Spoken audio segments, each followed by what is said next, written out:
할렐루야. 오늘 사도행전의 말씀을 가지고 이어서 누가 진짜입니까? 누가 진짜입니까? 라는 제목으로 하나님의 말씀을 함께 나누도록 하겠습니다. 우리가 사도행전을 1장부터 쭉 바라보고 또 묵상하고 있습니다. 이 사도행전에 나타난 사도들의 믿음을 보면 정말 그들의 믿음이 놀랍다, 놀라지 않을 수 없다라는 생각이 들어집니다. 어떻게 이렇게 담대하게 복음을 전할 수 있는지 사실 많이 궁금하죠. 그러나 우리는 사도행전을 쭉 보면서 이러한 그들의 믿음이 뭔가 공부를 많이 해서도 아니었고, 또한 그들이 뭔가 조직적으로 잘 뭉쳐서 연합했기 때문도 아니었습니다. 그들이 이렇게 담대하게 복음을 전할 수 있었던 단 한 가지의 이유는 뭐냐? 바로 그들이 성령의 사람이 되었기 때문이다. 성령에 온전히 사로잡혔기 때문이었죠. 그래서 성령의 능력이 그들 가운데 충만했기 때문이다. 사도행전을 통해서 우리 모두가 매주 수요일마다 더욱더 하나님 앞에 큰 도전을 받을 수 있기를 소망합니다. 그 어떤 것보다도 지식도 중요합니다. 또 많은 경험도 중요합니다. 그러나 우리가 제자들의 모습을 통해서 분명히 알았던 것과 같이 지식이 담대함을 주지 못했고, 또 그들이 예수님께 가장 가까이에서 많이 배우고 훈련된다고 해서 그게 온전해지지 않았습니다. 물론 그것이 필요했지만 성령이 각 사람의 제자들 가운데 임하였을 때 여러분, 그들이 가진 능력보다도 더 넘어서 하나님의 능력이 그들 가운데 임하는 줄 믿습니다. 여러분 모두가 늘 성령을 사모하시고 성령에 사로잡힌 자들이 되시기를 축원합니다. 우리 여름 행사를 위해서도 기도하는데 우리 중고등부 학생들도 마찬가지고 또 컨퍼런스에 참여하는 사람들도 마찬가지고, 나의 기도의 제목, 어떤 간구의 제목보다 먼저 내가 온전히 성령께 사로잡힐 수 있도록, 성령이 완전히 나를 지배할 수 있도록, 여러분 우리가 붙잡고 우리를 지배하는 것보다 더 큰 힘과 능력이 우리 가운데 역사하면 문제는 끝나는 거죠. 성령이 강권적으로 이 가운데 역사할 수 있도록 우리 길쭉의 모든 성도들은 성령의 충만한 성령의 능력으로 살아가는 우리 모두가 될 수 있기를 주님의 이름으로 축원합니다. 사도들이 성령으로 충만하여 부활의 복음을 들고 이제 전파하기 시작했죠. 부활의 복음을 들고 그들이 복음을 전하기 시작하자 초대교회의 핍박은 점점 더 심해지기 시작했습니다. 우리가 조금 생각해 보면 처음 베드로와 요한이 이제 하나님의 성령을 받고 나서 성령 충만하여져서 가장 먼저 나서부터 안진뱅이 되었던, 일어설 수 없었던 그 사람을 고치는 일이 일어났잖아요. 그때 모든 사람들이 그 기적을 보면서 어떻게 했죠? 성경은 심히 놀라게 여겼다. 이제 성령 충만한 사람들이 행하는 일을 보면서 가장 먼저 주위 사람들이 보이는 반응은 다들 놀랐는데요. 이제 그 후 베드로가 솔로몬 행각에서 설교를 하면서 이 능력이 나로부터 나오는 것이 아니라 예수 그리스도의 부활의 복음으로부터, 부활하신 예수님의 능력으로부터 나에게 임했다는 사실을 듣게 되자 유대 종교 지도자들은 자기들이 죽인 예수 그리스도, 바로 그 예수 그리스도의 능력으로 이러한 기적을 행한다는 사실을 들었을 때 뭔가 불편하기 시작했어요. 그래서 사도행전 4장 2절에 보게 되면 성경은 그렇게 얘기하고 있죠. 예수 안에 죽은 자의 부활이 있다고 백성을 가르치고 전함을 어떻게 했다? 싫어했다. 처음에는 놀라기 시작했어요. 그러나 예수 그리스도의 죽음, 우리가 죽인 예수 그리스도의 부활의 능력이 이런 놀라운 일들을 행했다고 하는 부활의 복음을 전하기 시작하자 많은 사람들 중에 종교 지도자들은 그 복음을 싫어하기 시작했단 말이죠. 자, 처음에는 싫어했습니다. 그 이후에 베드로가 이제 예수 그리스도만이 우리가 구원받을 수 있는 다른 길은 없다. 오직 예수 그리스도로만이 우리가 구원받을 수 있다. 그래서 예루살렘 공의회에서 그가 첫 번째 설교를 행하였을 때 사도행전 4장 14절에 보게 되면 불편했죠. 많은 공회 의원들이 불편했으나 그들이 비난할 말이 없었던 이유는 바로 베드로가 그 복음을 전할 때 그 옆에 누가 있었기 때문이에요. 안진뱅이, 나서부터 안진뱅이 되었던 그 사람이, 그 병 나은 사람이 그와 함께, 그들과 함께 있었기 때문에 뭐라고 할 말이 없었죠. 그 놀라운 기적의 주인공이 옆에 있었기 때문이었습니다. 그들의 마음은 더 기분이 나빴지만 그 증거 앞에 아무 말도 할 수 없었습니다. 그러다가 사도행전 5장에 가게 되면 아나니아와 삽비라의 사건이 일어나잖아요. 이거는 교회 안에서, 기독교 안에서 내부적인 사건이 일어난 것입니다. 사단의 배후 가운데 일어난 사건이었죠. 그러나 그 사건에도 불구하고 믿음의 사람들은 오히려 그 사건으로 인해서 거룩한 두려움을 갖기 시작했다. 그래서 진짜 믿는 사람들이 구별되기 시작했고, 오히려 하나님을 온전히 믿는 사람들은 더욱더 모이기 시작했고, 그 모임 가운데 많은 사람들이 모이기 시작했고, 그 가운데 이제 병을 고치러 나온 수많은 사람들이 낫고, 또 귀신 들림 받은 사람들이 다 고침을 받게 되는 그런 역사를 보게 된 것이죠. 그러자 사도행전 5장 17절에 대제사장과 그와 함께하는 사람들이, 바로 사두개인의 당파가 그 마음에 뭐가 가득했다고요? 시기가 가득해서 그들이 이제 일어나기 시작했습니다. 그러니까 제일 처음에는 놀랐어요. 그 다음에는 뭐예요? 기분이 나빴죠. 싫어했어요. 그러나 싫었지만 증거가 있기 때문에 아무 말 못하다가 이제 그들 안에 어떤 아나니아와 삽비라 엄청난 사건이 일어났음에도 불구하고 그들이 더 뜨겁게 복음을 전하고 이런 모습을 보면서 그들 마음 가운데 시기가 일어나서 어떻게 해요? 결국은 옛날에 그리스도의 복음을 전하지 말라고 했는데 전했다는 핑계로 그 사도들을 몽땅 어떻게 해요? 감옥에 가두게 되었죠. 감옥에 가두게 되었지만 결국 그 감옥에 천사들이 나타났죠. 그래서 그 천사들에 의해서 그 감옥 문이 열리고 다시 그 사도들이 새벽부터 성전에서 그리스도의 부활의 복음을 전하기 시작했습니다. 그래서 종교 지도자들은 급기야 다시 그들을 불러 모았죠. 사도들 모두를 불러 모았었을 때 너희가 왜 이런 일들을 또 하게 되느냐 했을 때 그들이 그랬어요. 사람보다 하나님께 순종하는 것이 마땅하다 하면서 담대하게 부활의 복음을 또 전했죠.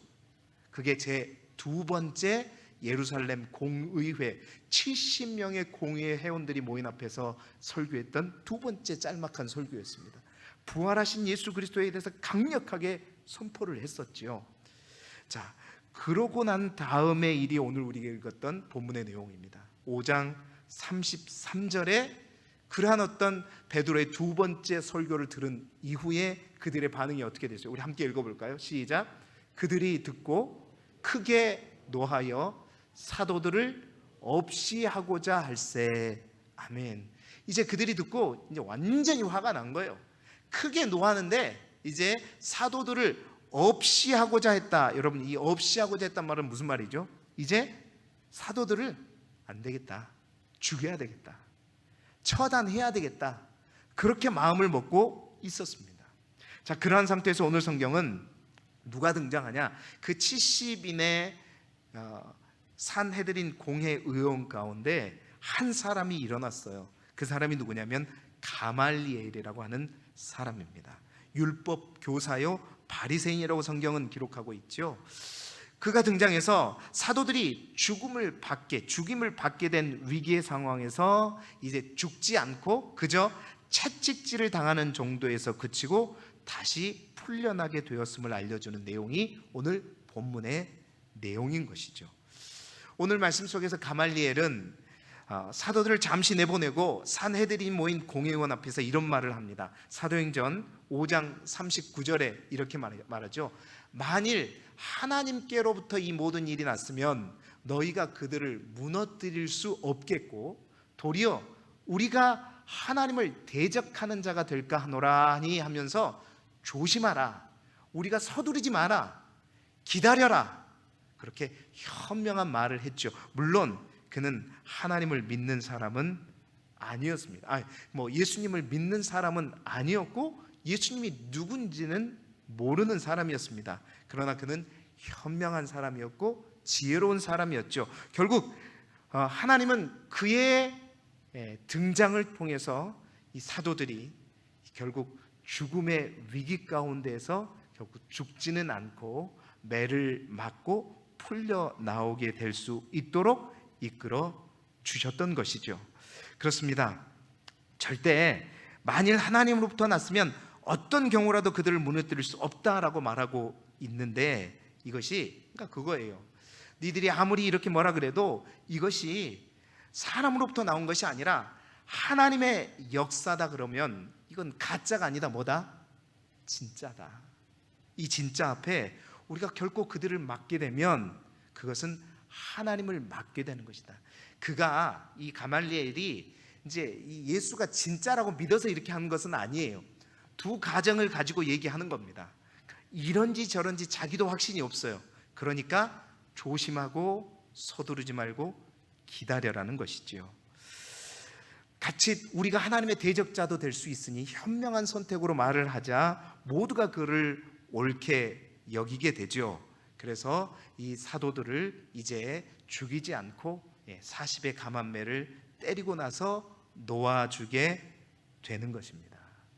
그렇습니다. 오늘 저는 이 가말리엘이 말하는 말 가운데에서 그렇습니다. 하나님께로부터 났으면, 이것이 진짜이면, 하나님의 역사이면 결코 그것은 무너지지 않는다는 이 사실을 통해서 정말 누가 진짜인가, 어떠한 사람이 진짜 그리스도인인가, 어떠한 사람이 진짜 기독교인인가.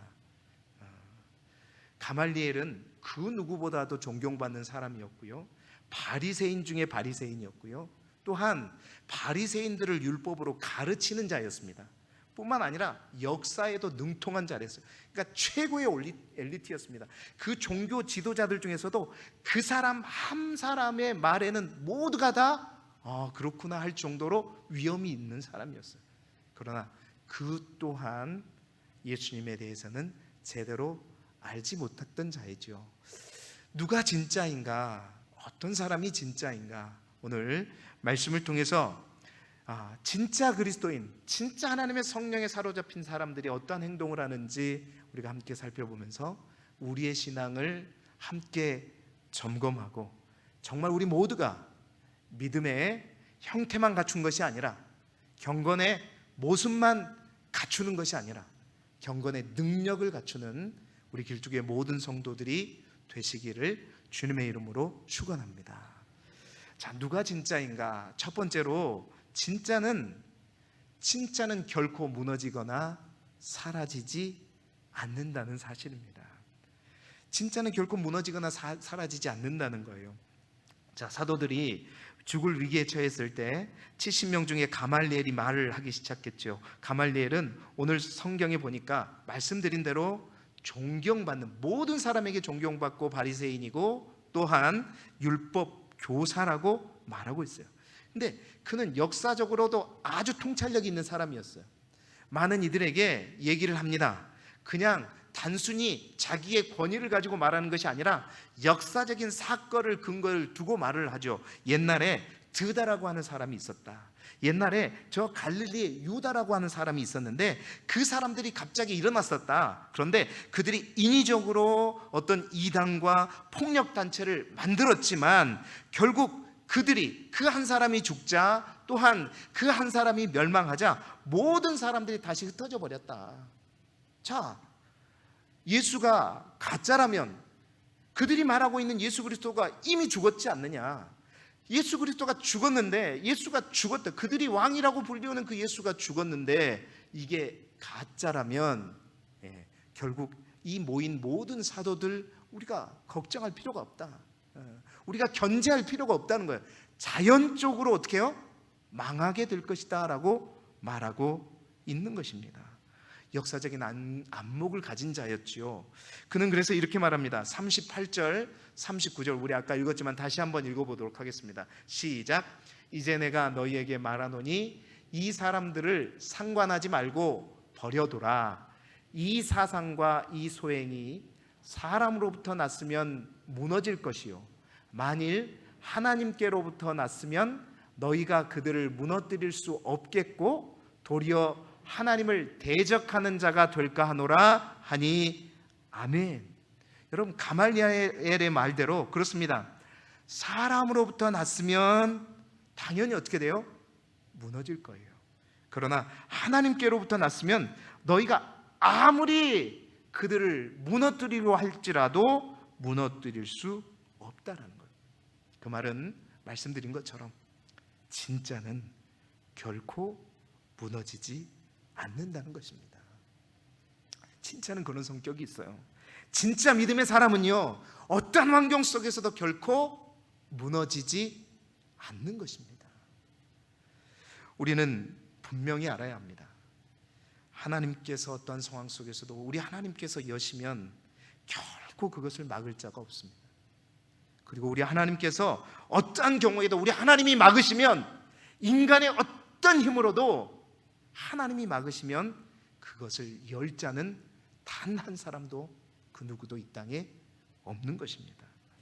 사람의 방법대로 자기의 생각과 사상대로 무엇이든지 도모하게 되면요, 그의 결국은 어떻게 된다? 반드시 무너지게 되어 있습니다. 반드시 무너지게 되어 있습니다. 그래서 시편 33편의 시편 기자는 10절 11절에 이렇게 말하고 있어요. 우리 함께 읽어볼까요? 시작. 여호와께서 나라들의 계획을 폐하시며 민족들의 사상을 무효하게 하시도다. 여호와의 계획은 영원히 서고 그의 생각은 대대에 이르리로다. 아멘. 이 말은 뭔 말이에요? 인간의 생각은, 사람의 생각은, 사람이 계획하고 사람이 준비한 계획은 처음에는 잘 될 줄 모르겠지만 결국은 그건 반드시 패하게 되고 반드시 무효하게 된다는 거예요. 그러나 하나님의 계획은, 하나님으로부터 출발한 계획은, 하나님으로부터 난 것은 결코 그런 생각은, 그런 행동은 대대에 이르리로다. 아멘. 그렇습니다. 이 세상의 역사 속에서 인간의 사상으로 만들어진 단체들을 우리가 보게 되면 처음에는 흥황해 보이는 것 같지만 결국은 어떻게 해요? 패망의 길로 가는 것을 우리는 볼 수 있습니다. 공산주의도 그랬죠. 처음에는요, 온 세계 절반을 공산화시키는 듯 보였지만 몇십 년도 가지 못해서 폐허가 드러나고 망하고 말았죠. 뿐만 아닙니다. 여러분, 유대교도 마찬가지죠. 하나님의 율법을 인위적으로 뜯어고치고 인간이 만든 수많은 종교 규례 수천 가지를 만들었지만 결국 유대교는 어떻게 했죠? 유대인들이 로마에 멸망한 이후에 그의 세력이 약화되어질 수밖에 없었죠. 하지만 반대로 기독교는 어땠습니까? 하나님께서 1000명도 안 되는 그러한 인원들을 가지고 시작했지만, 주님의 제자들로부터 교회를 시작하도록 만드셨지만, 모든 핍박과 고난을 받게 하셨지만, 여러분, 바로 그 속에서도 결코 죽지 않고 사라지지 않고 무너지지 않았다는 것입니다. 오늘 하나님 그러잖아요. 믿지 않는 가말리엘을 통해서도 이들이 죽을 수밖에 없는 상황 속에서 죽지 않도록 길을 여시는 하나님이시다. 결국 진짜는 누가 보호하시는 거예요? 하나님께서 보호하시는 것입니다. 여러분, 누구의 편으로 살고 계십니까? 누구의 편에 서 계십니까? 하나님 편에 서실 수 있기를 주님의 이름으로 축원합니다. 하나님 편에 서실 때 여러분, 하나님께서 책임지시고 하나님께서 지키시는 것입니다. 하나님으로부터 난 진짜 하나님의 사람은, 성령의 사람은 고통과 환난과 핍박이 우리를 밟으면 밟을수록 어떻게 해요? 더욱더 단단해지고 굳세어지는 것입니다. 사랑하는 성도 여러분, 나의 생각과 내가 하려고 하는 많은 일들을 할 때마다, 그래서 우리는 항상 기억하십시다. 항상 내가 어떤 일들을 할 때도, 어떤 사업을 시작할 때도, 교회가 어떤 사역을 할 때도 항상 우리가 기억하셔야 될 것이 뭐냐? 이것을, 이 생각이 나로부터 나왔는가? 아니면 하나님으로부터 나왔는가? 항상 생각하시기 바랍니다. 여러분, 그 결말은 분명한 거예요. 어디로부터 시작되었는가? 사람으로부터 낳는가 아니면 하나님으로부터 낳는가 분별하시길 바랍니다. 어떤 사업을 확장할 때도 마찬가지고, 어떤 땅을 하나 살 때도 마찬가지고, 또한 우리가 교회에 어떤 사역을 할 때도 마찬가지고, 항상 하나님이 원하시는 일인가, 하나님이 기뻐하시는 일인가, 항상 하나님으로부터 출발할 때 여러분 그 계획은 대대에 이루고 영원히 사라지지 않을 줄 믿습니다. 시편 127편 1편 1절의 말씀이 있죠. 우리가 너무나도 잘 아는 말씀, 우리 함께 읽어볼까요? 시작. 여호와께서 집을 세우지 아니하시면 세우는 자의 수고가 헛되며 여호와께서 성을 지키지 아니하시면 파수꾼의 깨어 있음이 헛되도다. 아멘. 여러분, 이것은 진리입니다. 분명한 진리입니다. 하나님이 세우셔야 됩니다. 하나님이 세우시지 않으면 아무리 우리가 열심히 세우려고 해도 그 세우는 자의 수고가 헛되다고 하나님 우리에게 말씀하십니다. 하나님이 성을 지키지 않으시면 우리가 정말 커피를 100잔을 먹고 밤잠을 이루지 않고 성을 지킨다 할지라도 여러분 파수꾼에 깨어 있음, 아무리 깨어 있어도 대적들은 들어올 수밖에 없는 것이죠. 그렇습니다. 우리의 가정도 마찬가지입니다. 우리의 사업도 마찬가지입니다. 주님의 몸된 교회도 마찬가지입니다. 어디로부터 시작하고 있는가? 무엇이 시작인가? 항상 하나님께 물으시고 기도하시고 정말 주의 말씀의 기초 위에 모든 것을 세우시기를 축원합니다. 오늘 우리가 불렀던 찬양, 잘 짓고 잘 짓세. 어디 위에다가요? 반석 위에 지어야죠. 반석 위에 지어야죠. 이스라엘 백성들이 집을 지을 때 겨울에가 우기가 되다 보니까 집을 지면 항상 여름에 짓습니다. 그러니까 여름에 짓다 보면 우기가 아니다 보니까 강도 다 말라 있어요. 그럼 모래를 보게 되면 여기도 단단해 보이거든요. 그러나 그때 모래 위에 집을 짓게 되면 비가 오는 우기가 되면 반드시 그 집은 어떻게 돼요? 무너지게 되어 있는 것입니다. 반석이 무엇이냐? 바로 주의 말씀이고 하나님의 성령에 사로잡혀서 하나님이 말씀하신 대로 지어가는 것. 여러분, 오늘 혹 우리 안에 무엇을 개혁하고 있다면 반드시 이 말씀을 통해서 하나님께 기도하시고 물으시고 하나님의 응답에 따라 진행하실 수 있기를 주님의 이름으로 축원합니다. 서두르지 마세요. 서두르지 마시고 하나님의 뜻을 기다리고 시작하는 저와 여러분이 되기를 주님의 이름으로 축원합니다. 두 번째로, 진짜는 어떨까요? 진짜는 능력을 받은 일을 기뻐할 수 있습니다. 능력을 받아도 오히려 기뻐할 수 있다라고 성경은 말합니다. 우리 41절의 말씀 함께 읽어보겠습니다. 시작. 사도들은 그 이름을 위하여 능력받은 일에 합당한 자로 여기심을 기뻐하면서 공의 앞을 떠나니라. 아멘. 여러분, 어떻게 능력을 받고 수치당하고 매맞고 모욕당하는 것을 기뻐할 수 있습니까? 여러분, 기뻐할 수 있겠어요? 분명 기쁘지 않는 일이죠. 누구한테 그렇게 매맞고 나와보세요. 사실 이 사도들이 죄 지은 거 있습니까? 복음 전하고 안진뱅이 일으키고 그게 나쁜 일이에요? 다 좋은 일이잖아요. 뭔 잘못한 게 없어요. 그럼에도 불구하고 막 협박당하고 능욕당하고 수치를 당하고 40의 감암매를 엄청나게 맞고 나왔어요. 사도들은 그렇게 나왔음에도 불구하고 어떻게 해요? 그 능력받은 일에 합당한 자로 여기심을 기뻐하면서 공의 앞을 떠나다. 사랑하는 성도 여러분, 여기서 기뻐했다는 것은 아주 그것을 자랑스럽게 여겼다는 겁니다. 그리고 명예스러운 일로 여겼다는 것입니다. 사도들이 어떻게 이러한 주를 위한 주의 이름으로 받는 이 고난을, 이 능욕을 기쁘게 여길 수 있는 이유가 무엇이었을까요? 그 이유는 몇 가지로 우리가 추정해 볼 수가 있어요. 첫 번째는 뭐냐면 바로 그것이 세상 사람들이 자신을 진정으로 그리스도의 제자로 여긴다는 증거였기 때문이었습니다. 여러분, 어느 신학자가 이런 말을 했죠. 사단은 절대 익지 않은 열매 나무를 흔들지 않는다. 사단은 절대 익지 않은 열매, 다 익지 않는 나무 열매를 결코 흔들어서 그 열매를 떨어뜨리지 않는데요, 익은 열매의 나무만 흔들어서 떨어뜨린다는 것입니다. 이 말은 사단은 진정한 그리스도인만을, 진짜 그리스도인만을 항상 시험한다는 것이죠. 근데 사단은 그게 작전이 잘못된 거예요. 진짜 그리스도인은 그렇게 흔들러도 흔들림을 당하지 않는다는 것입니다. 왜?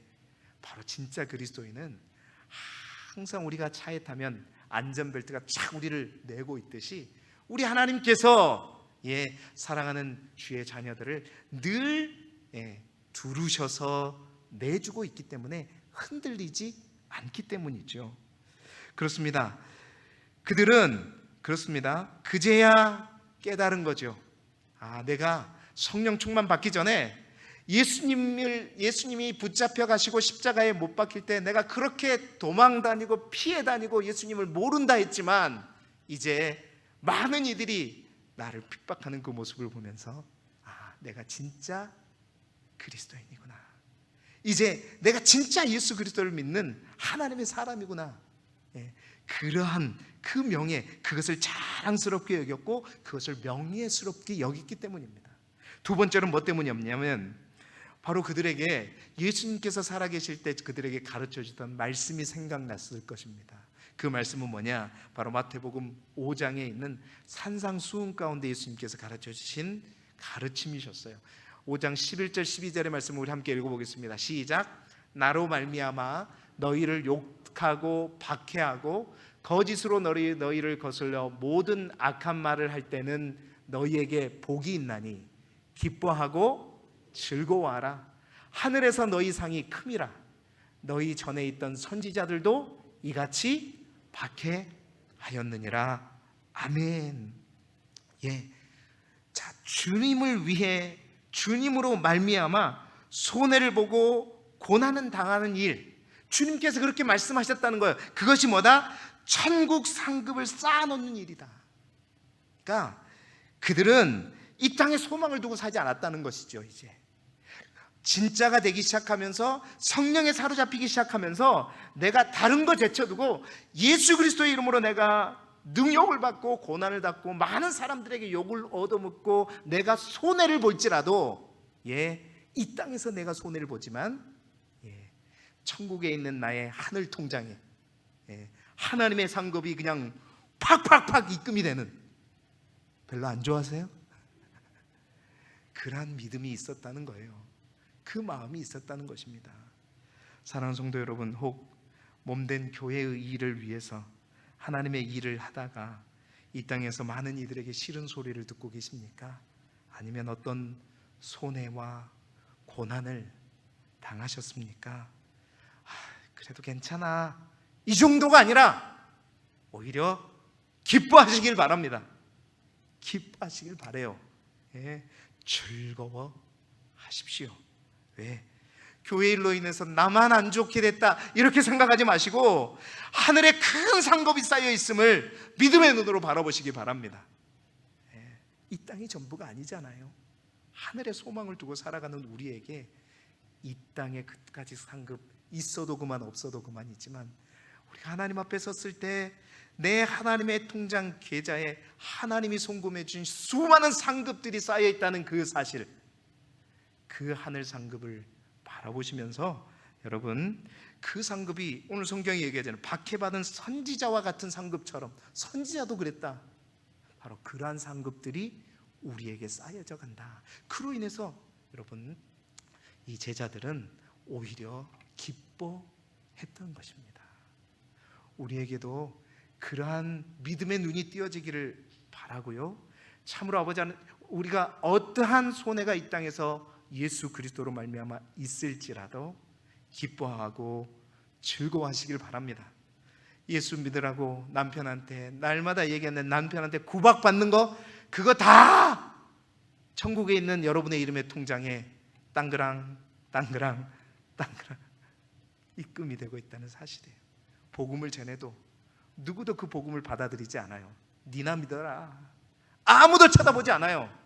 예, 그들에게는 아무것도 될 수 없지만 여러분의 하늘 천국 보좌에 있는 여러분의 천국 통장에는 수많은 하나님의 상급이 입금될 것입니다. 기뻐하시고 즐거워하시는 저와 여러분이 되시길 소망합니다. 마지막으로 이 사도들이 또한 이러한 고난에도 기뻐할 수 있었던 것은, 이러한 고난으로 인해서 그들은 주님께서 말씀하신, 주님이 당하신 그 고난에 우리 또한 동참할 수 있었기에 기뻤던 것이죠. 얼마나 그들은 미안했습니까? 주님이 그 아파하시고 십자가에 고난 당하실 때 우리는 그 주님이 당한 그 고난에는 전혀 함께하지 못하고 결국 하나님이, 우리 주님께서 역전시키신 부활의 영광만을 누리고 있잖아요. 지금 얼마나 미안했겠어요. 그러나 이제 우리도 주님처럼 내가 그 주님 살아계실 때 함께 못했던 그 고난의 그 자리, 그 남은 고난을 내가 이 땅에서 같이 당함으로써 주님께 영광이 되어진다는 그 사실을 바라보면서 여러분, 이 사도들은 기쁨으로 그 능욕을 참을 수 있었던 겁니다. 여러분, 사도 바울도 골로새서에 이렇게 말하고 있죠. 골로새 1장 24절에 나는 이제 너희를 위하여 받는 이 괴로움을 기뻐한다. 그리스도의 남은 고난을 그의 몸된 교회를 위하여 내 육체에 채우노라. 여러분, 고난이 있었기에 주님의 놀라운 영광이 있었습니다. 이것은 영적인 원리입니다. 우리의 그리스도께서 우리에게 남은 고난, 나의 십자가를 우리가 온전히 지을 때 우리 또한 그리스도의 남은 영광이 우리 모두에게 임하게 될 줄 믿습니다. 진정한 성도는요, 그렇습니다. 그리스도의 구속의 은혜만이 아니라 그분의 고난에도 적극 참여하는 것이죠.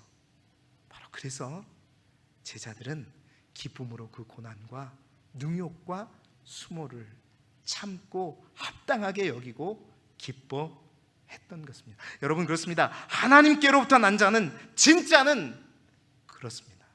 예수 그리스도의 이름으로 인해 당하는 고난을 결코 두려워하거나 피하지 않습니다. 오히려 그 능욕받는 일을 기뻐할 수 있는 자들이죠. 초대교회의 힘은 바로 그것이었습니다. 초대교회의 힘은 다른 것이 아니었어요. 영광은 하나님께로, 능욕은 어떻게? 사도들이. 바로 그 마음이 있었기에, 그러한 진짜 그리스도인들이 있었기에, 그것이 진짜 그리스도인의 정체성이라는 사실들을 알았기에 바로 초대교회의 힘은 거기서부터 출발했고, 초대교회는 그렇게 해서 더욱더 왕성하게 세워져 갈 수 있었던 것이죠. 우리 길주교회가 그러한 힘이 있기를 소망합니다.